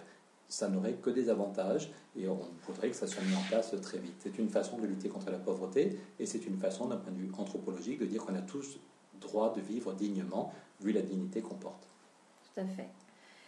On a une autre question, là c'est sur l'actualité du mois, sur la proposition de rassemblement des régions. Est-ce que nous avons prévu d'organiser des débats sur ce sujet ? Rien n'empêche au sein des groupes locaux d'organiser les débats que vous souhaitez sur la problématique de la réforme territoriale. Je vais donner encore une fois mon point de vue très égoïstement. Je suis dans la région de Basse-Normandie. Il était question depuis des années déjà d'une union avec la Haute-Normandie pour faire de nous une région un petit peu plus conséquente, car il y a 3 départements d'un côté et 2 de l'autre, dans une région qui devrait s'appeler la Normandie et qui historiquement a effectivement un passé commun depuis déjà plus d'un millénaire. Et puis on nous annonce brutalement, sans consulter les présidents de région, dans aucune région de France les présidents ont été consultés d'ailleurs, on nous annonce que cette unification se fera avec la Picardie et le Nord-Pas-de-Calais et que nous reconstituerons donc l'euro-région, impossible à expliquer sur le terrain pendant les élections. Donc ça, c'était la première version. Et puis, voyant l'évolution du sujet, les prises de position de certains élus régionaux, le gouvernement est revenu sur sa position pour finalement opter pour une Normandie unie telle que nous le souhaitions au début. C'est un énorme cafouillage, c'est une réforme qui est extrêmement difficile à expliquer sur le terrain. Pourquoi ? Parce qu'on vient de parler là depuis 1 heure avec Pierre de problématiques et d'urgence pour la population. On parle de transition énergétique, de pouvoir d'achat, du prix des loyers, du chômage, des demandeurs d'emploi qui augmentent. Comment voulez-vous aujourd'hui qu'on se batte sur la question de la réforme territoriale alors qu'il y a toutes ces urgences à traiter en même temps ? J'appelle ça de l'enfumage. Alors je ne sais pas, vous pouvez prendre le mot que vous voulez, mais sur ce sujet, une tribune de Gérard Filoche était extrêmement juste. C'est à quoi sert cette réforme territoriale ? À quoi va servir ce regroupement des régions ? On nous annonce des économies d'échelle. Alors peut-être moins de conseillers régionaux. Pierre, tu vas perdre ton travail bientôt. Moins de conseillers régionaux, ça coûtera donc moins cher à l'État. Mais le coût de la refonte des régions n'a pas du tout été calculé. J'aimerais bien qu'on puisse se servir de ce point de vue de ce qui avait été étudié pour la réunification en Alsace. Pourrait déjà servir de base. Mais en tout cas, en termes d'études d'impact, de coûts pour l'État, de la modification de la carte territoriale, rien n'a été calculé. On nous annonce simplement que ça devrait faire des économies pour l'État. On n'en sait strictement rien. Économie peut-être à très long terme, mais à court et moyen terme, il n'y a aucune économie à faire dans ce genre de réforme. À part simplement emmener les Français vers un autre sujet, beaucoup moins glissant pour le gouvernement, et qui l'éloigne des problématiques dont nous venons de parler pendant 1 heure et qui sont, elles, prioritaires. Donc c'est un glissement de terrain, c'est une façon pour le gouvernement, à mon sens, de faire penser les Français à autre chose. Oui, qu'il n'y ait pas d'ambiguïté, ce que tu as dit est tout à fait juste. On n'est pas du tout, Nouvelle-Donne n'est pas hostile à une réforme pas du tout. Des territoires, des régions, des départements, à simplifier le fonctionnement. C'est juste que cette méthode est catastrophique. Quand le président de la République envoie un texte à la presse régionale et qu'il n'a pas encore décidé, qu'il met que le nombre de régions va passer de 22 à XXX, mais c'est incroyable, c'est juste incroyable. Ça veut dire que la décision a été prise par 2 ou 3 personnes au moment où les rotatives allaient se mettre en place. Je crois sur un coin de table. Les dernières nouvelles d'Alsace ont refusé de publier le texte. Donc c'est jamais vu pour une réforme aussi importante. C'est le président de la République qui décide avec 3 personnes entre 10h et 10h15 du soir. C'est juste n'importe quoi. Après ça, s'il y a des économies à faire, oui, je suis élu à la région Île-de-France, mais peut-être qu'on peut faire effectivement des économies sur les régions, sur les départements. Et peut-être que quelqu'un qui se casse les pieds au Conseil général et si on organise mieux son travail, le travail des départements et des régions, peut-être qu'il pourrait être plus utile au tribunal de grande instance qui est en face, et qu'avec 6 mois de formation, il pourra avoir un boulot plus intéressant pour lui et plus intéressant pour le pays, au tribunal de grande instance qui est en face et qui manque de salariés. Donc ça ne nous choque pas. La question est de savoir comment est-ce qu'on le fait. Est-ce que les citoyens sont écoutés? Consultés. Est-ce que les gens concernés sont n'importe quelle entreprise privée un peu moderne? On informerait les gens, on écouterait. On sait qu'on ne fait pas des réformes contre les salariés. C'est que des méthodes de management il y a 40 ans où on braque les gens. Et là, ça se fait encore dans le privé. Mais peut-être qu'on pourrait espérer que quand la gauche est au pouvoir en France, elle fait un peu mieux. Donc la méthode est catastrophique. Et du coup, le résultat va être catastrophique parce qu'on va braquer les gens. Il n'y aura aucune réflexion globale. Et on peut penser que ça va accoucher d'une réforme encore assez minable si elle passe au Parlement, ce qui n'est pas sûr. Voilà. Et donc là, encore une fois, alors qu'il y avait un vrai sujet où les citoyens auraient pu s'impliquer, on aurait pu créer des dynamiques locales, voir que les réponses ne sont pas les mêmes dans les zones urbaines, dans les zones rurales, qu'on peut inventer des choses, qu'on peut expérimenter, et avec une méthode totalement antidémocratique, on est en train de braquer les citoyens, et sans doute on va encore planter le sujet, et c'est dans 3 ou 4 ans qu'on pourra reprendre le sujet de façon plus sereine. Tout à fait. En tout cas, avec une consultation générale, oui. et pas une réforme faite à la hache sur un coin de table. On a une autre question, et je pense que celle-là m'est particulièrement adressée, sur la différence qu'il y a entre Nouvelle Donne et Europe Écologie Les Verts. Donc je vais commencer, Pierre, puis après tu pourras toi compléter. Je pense que tout à fait. Donc tu pourras très bien l'expliquer, je pense. Il y a effectivement énormément de points communs sur les différents points de notre programme de transition énergétique, de sortie progressive peut-être du nucléaire. On n'a pas encore débattu entre nous, mais je pense que ça viendra. Sur la rénovation thermique des logements.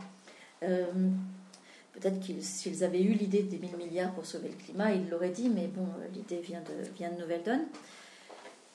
La question de distinction entre Nouvelle Donne et Europe Écologie Les Verts vient plus probablement du fonctionnement en interne, du fonctionnement démocratique de notre parti, et sur le fait que nous souhaitons faire de la vraie politique autrement. Il ne s'agit pas juste de le dire, il s'agit de le faire. Europe Écologie Les Verts avait une position très stricte sur le non-cumul des mandats et non-cumul dans le temps. Or, on s'aperçoit que de très très nombreux élus cumulent sans que ça pose de questions à qui que ce soit à l'intérieur de ce parti. J'en suis navrée, mais c'est un très mauvais exemple, en tout cas c'est un très mauvais signal qu'on envoie à la population de ne pas respecter la base de ses engagements démocratiques sur cette politique autrement avec de gros guillemets. Il y a la question du cumul, il y a la question des scandales qui ont éclaté, de la transparence sur l'argent public. Il faut remettre ce fonctionnement sur la table. Nous devons revoir notre façon de faire de la politique. Il ne s'agit pas de donner des leçons et ensuite de ne pas s'appliquer à soi-même des règles de base. Quand on parle d'utilisation des indemnités de frais de mandat, j'aimerais qu'on puisse être fier de ce que l'on fait, de la transparence et de lutte contre les lobbies, etc. etc. Lorsque j'en parlais, moi, je suis très transparente sur ce sujet-là, mais avec ma collègue Laurence Abeille au sein du groupe, lorsque nous parlons de lutte contre les lobbies, on nous fait doucement passer pour des rêveuses ou des dingos, en tout cas des personnes très démagogiques. Or, c'est une question prioritaire, la lutte contre les lobbies, contre les cadeaux, qu'est-ce qu'on en fait, etc. Ça devrait être des sujets de base et d'éthique, de façon de se comporter en tant qu'élu. Et je ne l'ai pas trouvé, je suis désolée, je ne l'ai pas trouvé au sein des élus nationaux d'Europe Écologie de façon globale. Il y a des exceptions, comme dans tous les partis. J'ai des collègues qui font de la politique de façon très correcte, très digne. Malheureusement, ce n'est pas cette image-là qui est envoyée au grand public. Oui, enfin, je vais compléter ce que tu dis. On a évidemment plein d'amis à Europe Écologie. On est allé soutenir Éric Piolle une semaine ou quelques jours avant le premier tour des municipales, quand les sondages le mettaient 10 points derrière le PS. On était très heureux. Éric est un vieux copain, ça fait 20 ans qu'on travaille ensemble. Et Éric était à notre meeting de Nouvelle Donne quand Isabelle, Bruno et d'autres, on était à Grenoble. Donc il y a des gens très bien à Europe Écologie, mais quand même Europe Écologie au niveau national a cautionné pendant 2 ans la politique du gouvernement qui nous amène dans le mur. Le bilan depuis 1 an, c'est qu'il y a eu 300 000 chômeurs de plus, 500 000 personnes qui sont tombées dans la pauvreté, et tous les dirigeants d'Europe Écologie disaient que si c'était pas Manuel Valls, mais c'était Jean-Marc Ayrault, ils restaient au gouvernement. Donc les 50 milliards d'économies, s'ils étaient portés par Jean-Marc Ayrault, ils allaient rester et soutenir ça. Donc ça pose quand même un problème. Encore une fois, on ne juge pas les personnes, mais en termes de ligne politique, l'accord qui avait été signé entre les écolos et le PS éludait certaines questions, par exemple la question du temps de travail. Moi, on m'avait dit que quand on m'avait invité à rejoindre Europe Écologie, on m'avait dit si tu viens à Europe Écologie, la question du temps de travail sera une des idées qu'on va mettre en avant. Et effectivement, pendant longtemps, l'écologie, il y avait des points forts comme la sortie du nucléaire, la transition énergétique et la semaine de 4 jours pour lutter contre le chômage et pour vivre mieux. Et là, dans l'accord qu'il y a eu avec le PS, la question du temps de travail est devenue complètement tabou. Et encore le 1er mai, quand on tractait avec Nouvelle Donne, il y a des gens d'Europe Écologie qui disaient c'est bien parce que vous, au moins, vous parlez du temps de travail, tandis que nos chefs ne veulent plus du tout parler du temps de travail. Bon, la question du temps de travail, elle est fondamentale. Elle est fondamentale. Il y a déjà 400 entreprises en France qui ont mis en place les idées qu'on porte sur l'entreprise peut travailler 5 jours ou 6 jours par semaine, mais les salariés vont passer à 4 jours. Et à partir de ces 400 pionniers, on estime qu'on pourrait créer 1 500 000 emplois. 1 500 000 emplois si on arrive à reparler du temps de travail, à négocier dans chaque entreprise, dans chaque branche avec un financement intelligent. Donc ne plus parler du temps de travail pour ne pas se fâcher avec Solferino, c'est un choix politique qui est très lourd. Il y a 1,5 million de gens, les écolos ont gagné 15 députés, mais il y a 1,5 million de gens qui restent au chômage parce qu'on ne parle plus du temps de travail. Donc nous, à Nouvelle Donne, on pense qu'il n'y a aucun sujet tabou et que si on explique les choses, parmi les 20 propositions économiques de Nouvelle Donne, il y a la question du temps de travail. Sur la question du climat, tu l'as dit, on a les mêmes objectifs que les écolos pour sauver le climat, on ne va pas inventer des clivages, mais nous, on montre qu'on peut reparler des questions de création monétaire. Pour sauver les banques, on a créé 1000 milliards. Les banques privées, en 10 ans, ont créé plus de 2200 milliards. Est-ce qu'on peut faire de la création monétaire pour sauver le climat ? Et donc, on a rédigé un pacte, je le remontre, on montre qu'on peut on peut mettre 1000 milliards pour sauver le climat, et on a rédigé, on a déjà traduit en allemand, en espagnol, en italien, un pacte européen, énergie, climat, pouvoir d'achat, et on veut obtenir, on va se battre pour qu'il y ait 1000 milliards sur 20 ans. La France aurait chaque année 20 milliards pour financer la transition énergétique. Alors je pense que Ségolène Royal va nous avouer dans quelques jours qu'elle ne sait pas comment financer la transition énergétique. Le débat sur l'écotaxe, on voit bien que ça ne suffira pas. Donc le financement que propose Nouvelle Donne est fondamental. Je vais rajouter juste pour finir sur la distinction entre Europe Écologie et Nouvelle Donne. Je ne mélange pas tous les militants d'Europe Écologie, je ne les mets absolument pas tous dans le même sac. Il y a des militants sur le terrain qui font un travail remarquable, qui sont toujours fidèles à leurs engagements et au programme d'Europe Écologie, au programme Vivre mieux par exemple, de l'élection présidentielle, qui est un programme de société qui était très bien. Ce que je reproche personnellement, c'est de ne pas avoir eu le courage de mettre en application, en tout cas de se battre pour les idées qui étaient écrites dans ce programme ou des idées qui émanaient du Conseil fédéral d'Europe Écologie, telles que le projet de réforme des retraites, pour lequel le parti était opposé. Et malgré ça, au sein de mon groupe, de nombreux députés étaient pour, tout simplement parce que nous devions soutenir le gouvernement coûte que coûte, même s'il allait dans le mur. Alors, le projet des retraites, c'était quand même un problème fondamental. Il y en a eu d'autres où où le groupe était prêt à s'asseoir sur ses convictions profondes et qui dataient pas il y a 6 mois, mais de 10 ans ou 15 ans, était prêt à s'asseoir dessus, tout simplement pour ne pas froisser la majorité actuelle, pour ne pas froisser les membres du gouvernement. Tout ça pour avoir une chance d'y rentrer à notre tour et d'avoir davantage de ministres. C'est absolument regrettable d'en arriver à ce genre de comportement. On perd toute crédibilité au sein de la population. Et je pense que ce n'est pas de cette façon-là qu'on mettra en valeur le courage politique, en tout cas à mes yeux. Une autre question qui touche à Europe Écologie, c'est notre position sur le nucléaire. Nous n'avons pas encore débattu. Tu m'interromps si je me trompe, Pierre, mais nous n'avons absolument pas encore débattu de la question au sein de Nouvelle Donne. Simplement, je peux voir apparaître au sein des discussions à l'intérieur des groupes locaux un sens vers, on ne va pas dire un sens, une ligne fédératrice qui demande une sortie du nucléaire. Et là, on se retrouve effectivement sur la même ligne qu'Europe Écologie Les Verts, avec un développement d'un mix énergétique, le développement de l'éolien, le développement du photovoltaïque, etc., de tout ce mix énergétique qui pourra faire en sorte qu'on remplace le nucléaire dans 20 ans, 30 ans. Je ne critiquerai pas Europe Écologie sur ce point. C'est le rapport d'enquête qui a été remis aujourd'hui par Denis Baupin à l'Assemblée va dans le bon sens. J'espère qu'il pourra faire bouger les choses. Et ce débat n'ayant pas eu lieu encore au sein de Nouvelle Donne, je ne m'aventurerai pas plus sur ce terrain-là, mais sachez que personnellement, je lutterai toujours contre le PR et ça fait 44 ans que ça dure. Je crois qu'il y a plus grand monde qui aura des arguments pour l'EPR, à part M. Proglio peut-être et ses proches, mais sinon quand on voit le coût, maintenant on est à quoi, 11 milliards, 12 milliards 9 milliards. 9 milliards, Pierre, pour mais un ça coût continue initial de d'augmenter. 3,7 milliards. Ça continue d'augmenter, il n'est toujours pas livré, et on se dit que si on mettait 9 milliards sur les énergies renouvelables, donc on a montré que l'essentiel c'est d'économiser l'énergie. Économiser l'énergie, on peut y mettre 1000 milliards sur 20 ans, mais si on mettait 9 milliards pour développer la biomasse, pour ça, des territoires, ici c'est de l'éolien, ici c'est la biomasse, ici c'est de la géothermie, je pense qu'avec 9 milliards, on sortirait de l'énergie et on créerait de l'emploi, et ce serait beaucoup moins dangereux. Donc ce serait bien d'avoir un débat au sein de Nouvelle Donne, on va l'avoir dans les 6 mois qui viennent, on va trancher cette position au sein de Nouvelle Donne. Je crois que beaucoup de gens trouvent le scénario de mégawatt, une sortie en 30 ans, si on fait l'effort sur l'efficacité énergétique, si on fait l'effort sur l'isolation, c'est tout à fait crédible. Et après ça, il faut qu'on ait le débat au niveau du pays et que les lobbies acceptent le débat. Et du coup, on verra qu'il y a une autre politique énergétique qui est crédible, qui est moins dangereuse et qui est plus créatrice d'emplois. Si on fait le bilan en termes d'emploi, quand il y a 5 millions de chômeurs, on a le droit d'intégrer dans le calcul économique les avantages pour l'emploi, les avantages pour la sécurité de la planète. Et du coup, le bilan du nucléaire est assez catastrophique. Pour parler du nucléaire, je peux rebondir également sur Notre-Dame-des-Landes. On s'aperçoit que nous avons un syndrome français par rapport à ces grandes installations et ces énormes projets inutiles. C'est que nous avons des élus qui ont beau se rendre compte que ce sont des projets qui, étant donné qu'ils verront le jour dans 5-10 ans, ne seront plus du tout adéquates, ne correspondront plus aux besoins de notre société.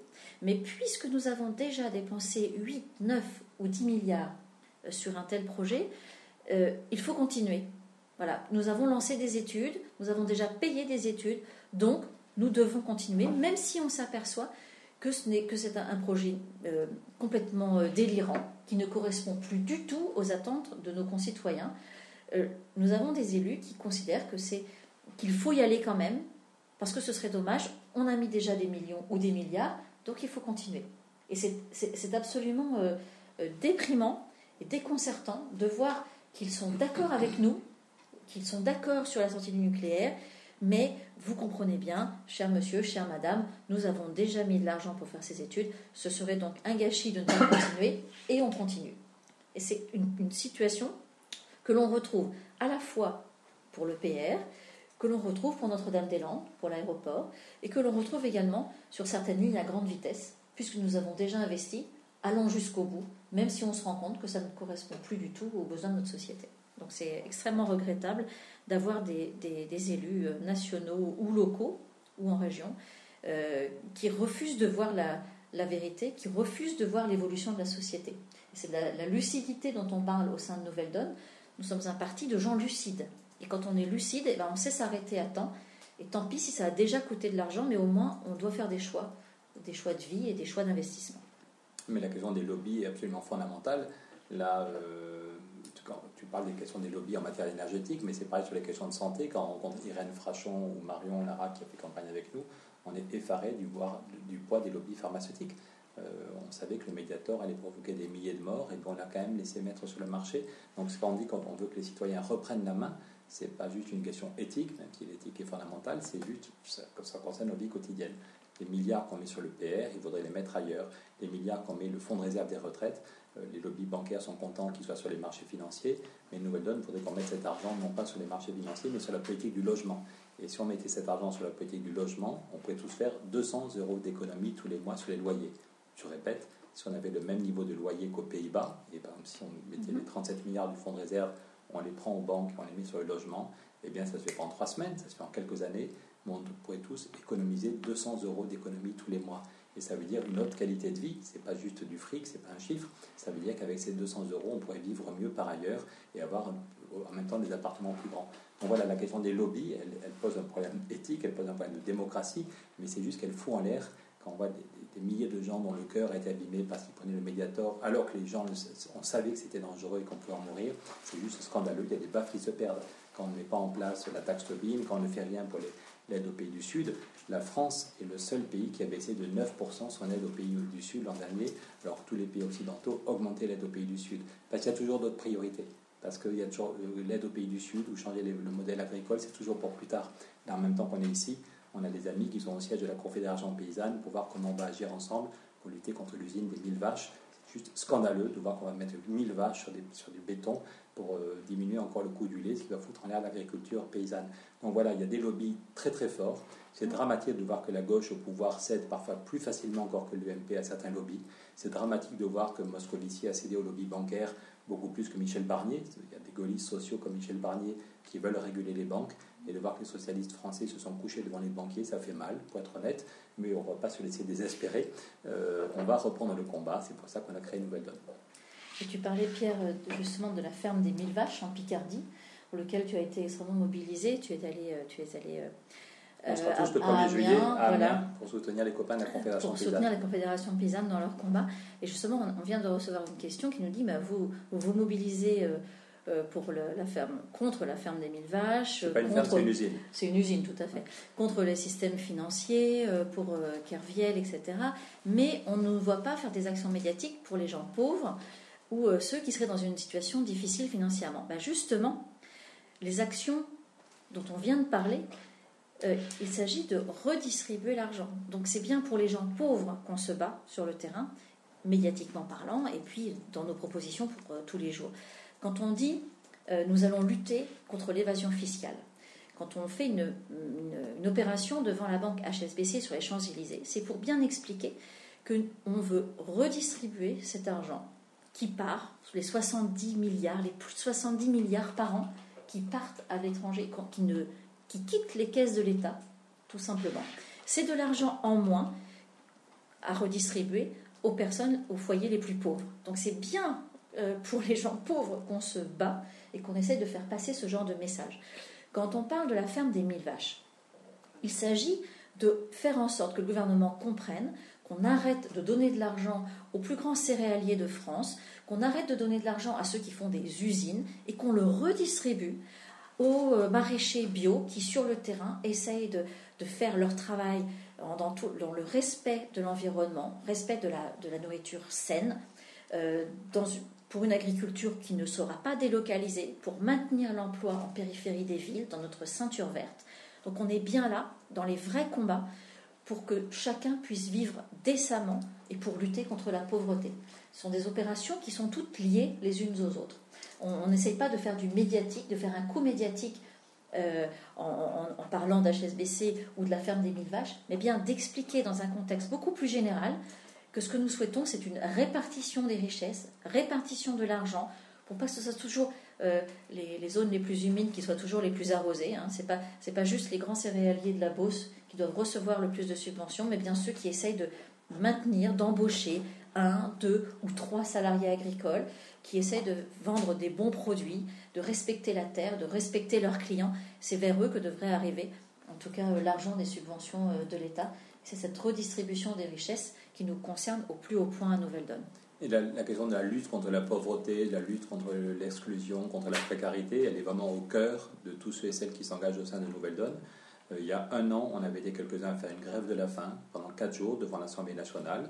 Et il y a plus de 1000 personnes qui avaient dit, moi aussi, pendant 1 jour ou 2 jours, j'arrête de manger pour dire que ce qui se passe, c'est grave. Ce qui se passe, c'est gravissime. Quand tous les jours, il y a des paysans qui se flinguent, quand tous les jours, il y a des familles qui tombent dans la pauvreté. Donc on voulait montrer qu'il y a 1 an, si on a fait la grève de la faim avant de créer Nouvelle-Donne, c'est pour dire que ce qui se passe est gravissime. Et je pense que les actions dont on va parler au prochain Conseil national de Nouvelle-Donne et aux journées d'été, à l'automne, je pense qu'on fera des actions très fortes contre le chômage, contre la précarité, contre la pauvreté. On ne peut pas les annoncer aujourd'hui parce qu'elles n'ont pas été encore décidées collectivement. Mais là, il y a eu une campagne européenne. On se repose un peu pendant l'été, même si y a la tournée des plages du groupe Campus. Et puis chacun de nous va faire passer les idées de Nouvelle-Donne auprès des gens qu'on rencontre. Mais je pense qu'en septembre, on sera très actif sur les questions de lutte contre le chômage, de lutte contre la pauvreté. On ne peut pas se résigner à la situation actuelle. On est face à un scandale absolu. Dans les 4 minutes qui nous restent, Pierre, je te propose de prendre la question qui est à l'écran et moi j'en prendrai une autre également. Et celle-là, elle est pour toi. C'est par rapport à l'artisanat. Je te lis la question. Nouvelle-Donne propose une exonération de l'IS pendant 3 ans. Mon entreprise de charpente ne la paye pas depuis ses 5 premières années d'existence. Pourquoi pensez-vous qu'il s'agisse de la priorité pour sauver l'artisanat ? Il n'y a pas une seule façon de sauver l'artisanat. On pense que au total, si vous regardez toutes les propositions de Nouvelle-Donne, on peut créer plus de 2 millions d'emplois. Si on joue sur tous les leviers, la politique du logement, le financement des PME, la séparation des banques, le plan climat, le temps de travail, le service public de la petite enfance, on peut au total créer plus de 2 millions d'emplois. réserver 20% des commandes de l'État aux PME. Voilà, je ne vais pas ressortir toutes les propositions de Nouvelle Donne. Et si on crée 2 millions d'emplois, s'il y a 2 millions de gens qui trouvent un boulot, ça fait 2 millions de gens qui ont une vie normale, entre guillemets, 2 millions de gens qui gagnent leur vie et qui vont consommer aussi dans l'artisanat, dans les PME du coin. Donc, à mon avis, la première demande des artisans et des PME, c'est d'avoir des clients, d'avoir une activité économique normale. Et après ça, effectivement, pour certains qui ont connu des difficultés, le fait de ne plus payer d'impôts sur les bénéfices, on parle que des PME et de l'artisanat, hein. On pense qu'il y a beaucoup trop de cadeaux pour les grandes entreprises et qu'il faut concentrer les aides pour un temps limité sur les PME et sur l'artisanat. Ça peut leur donner la bouffée d'oxygène qui leur permettra de se désendetter, de faire des fonds propres, d'avoir une politique de recherche avec d'autres, quand c'est utile, d'investir. Donc voilà en quoi ça peut être utile. Si je n'ai plus qu'une minute, je voudrais conclure sur le fait qu'il y a plein de gens qui nous félicitent depuis 15 jours, et je pense qu'on peut tous se féliciter, mais qu'on a conscience que ce n'est qu'une première étape, et qu'on était très heureux le soir des européennes parce qu'on a fait plus de 500 000 citoyens qui votent pour nous, c'est génial. Là, il y a encore 1000 personnes qui ont rejoint Nouvelle Donne depuis 2 semaines.